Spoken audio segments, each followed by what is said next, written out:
नमस्कार। आज हम जानेंगे चौथे श्लोक का अर्थ।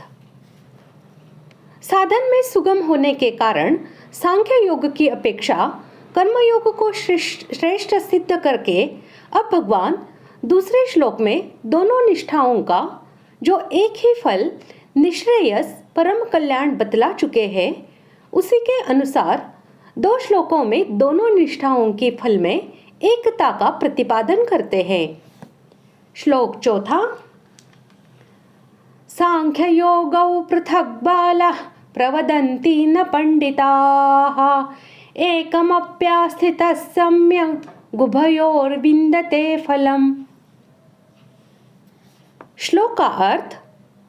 उपर्युक्त संन्यास और कर्मयोग को मूर्ख लोग पृथक पृथक फल देने वाले कहते हैं, न कि पंडित जन, क्योंकि दोनों में से एक में भी सम्यक प्रकार से स्थित पुरुष दोनों के फल रूप परमात्मा को प्राप्त होता है।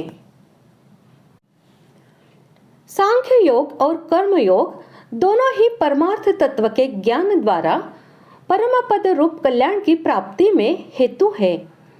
इस प्रकार दोनों का फल एक होने पर भी जो लोग कर्म योग का दूसरा फल मानते हैं और सांख्य योग का दूसरा, वे फल भेद की कल्पना करके दोनों साधनों को पृथक पृथक मानने वाले लोग बालक हैं, क्योंकि दोनों की साधन प्रणाली में भेद होने पर भी फल में एकता होने के कारण वस्तुतः दोनों में एकता ही है।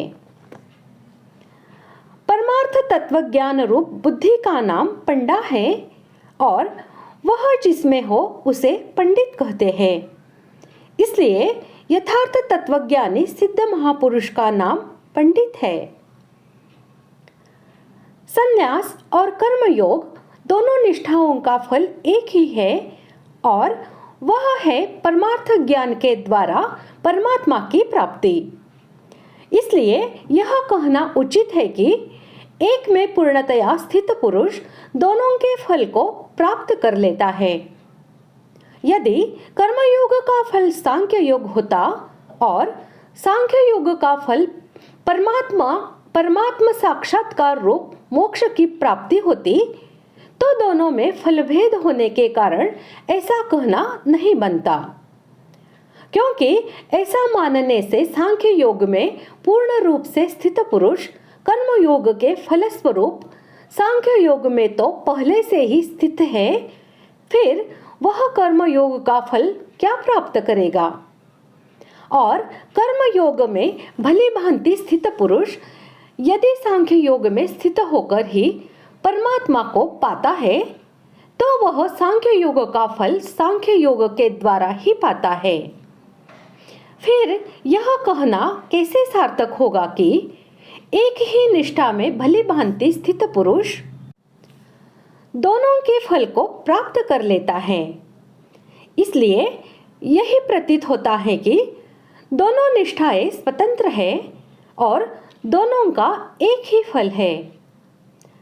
इस प्रकार मानने से ही भगवान का यह कथन सार्थक होता है कि दोनों में से किसी एक निष्ठा में भली भांति स्थित पुरुष दोनों के फल को प्राप्त कर लेता है। इस प्रकार आज हमने चौथे श्लोक का अर्थ जान लिया है। अगले भाग में जानते हैं 5वें श्लोक का अर्थ। धन्यवाद।